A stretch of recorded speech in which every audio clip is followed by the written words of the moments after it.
Les fractions sont l'un des concepts les plus importants en mathématiques, mais elles font aussi partie des notions les plus difficiles à comprendre pour les élèves. Même après plusieurs années d'apprentissage, beaucoup continuent à rencontrer des difficultés. Ces difficultés ne viennent pas seulement d'un manque d'entraînement. Elles sont souvent liées à des obstacles conceptuels dans la construction du nombre. Comprendre les fractions demande en effet de transformer la manière dont on pense les nombres. Les élèves apprennent d'abord les nombres entiers. Dans cet univers, les règles sont simples. Plus le nombre est grand, plus la quantité est grande. Mais avec les fractions, ces repères sont bouleversés. Par exemple, une part sur 3 peut être plus grande qu'une part sur 4. Les connaissances sur les nombres entiers peuvent alors devenir un obstacle.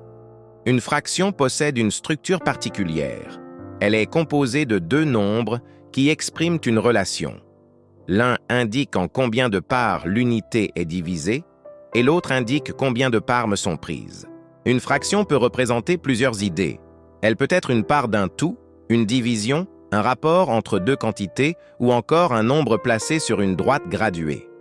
Les élèves appliquent parfois aux fractions les règles des nombres entiers. Ils peuvent alors faire des généralisations incorrectes. Comprendre les opérations sur les fractions demande donc de reconstruire certaines connaissances mathématiques. Les représentations visuelles jouent un rôle essentiel. Les schémas, les bandes fractionnaires ou les droites graduées permettent de relier les symboles mathématiques à des situations concrètes. Les fractions introduisent un nouveau type de nombre, le nombre rationnel. Les comprendre demande un véritable changement de perspective. C'est pourquoi elles représentent souvent un défi majeur dans l'apprentissage des mathématiques.